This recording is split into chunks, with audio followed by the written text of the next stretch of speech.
এই অ্যাপোলজি আমরা মিনিমাম 3 বার দিয়েছি। প্রফেসর গোলাম আজম সাহেব দিয়েছেন, মৌলানা মতিউর রহমান নিজামী সাহেব দিয়েছেন, এবং আমি দিয়েছি।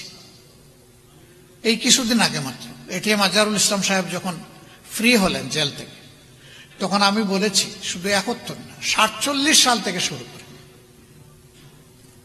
জামাতে ইসলামীর দ্বারা কেউ যদি কোনো কষ্ট পান, কারো দরে কোনো ক্ষতি হয়ে থাকে, আমি সব ব্যক্তি এবং সংগঠনের পক্ষে নিঃশর্তে আমি আপনাদের কাছে ক্ষমা চাই, আপনারা আমাদেরকে ক্ষমা করে দেবেন। আজকের দিন পর্যন্ত আমরা ভুল করি না। এই কথা বলবো কিভাবে? আমরা মানুষ, আমাদের সংগঠন একটা মানুষের সংগঠন। আমাদের 100টার মধ্যে 99টা ডিসিশন সঠিক, একটা তো বেঠিক হইতে পারে।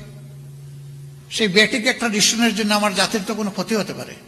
তাহলে সেই ক্ষেত্রে আমার কোনো ডিসিশনে জাতির ক্ষতি হলে আমার মাপ চাইতে অসুবিধাটা কোথায়? এখন মাপ চাওয়ার পরে বলে যে এই ল্যাঙ্গুয়েজ চাইলে হবে না, ওই ল্যাঙ্গুয়েজে চাইতে হবে। আরে বাবা, এই আরেক জমত লাগবে। বিনা শর্তে মাপ চাইলাম, কোনো শর্তও দিলাম না, তারপর আর বাকি থাকলো কোনটা, এটা তো বুঝি না। আজকে আবার একদম প্রকাশ্যে বলে গেলাম যে 47 থেকে শুরু করে 2025 সালের আজকে কত 22শে অক্টোবরে এখন কয়টা বাজে? এই যে এখানকার টাইম 8টা 11 মিনিট।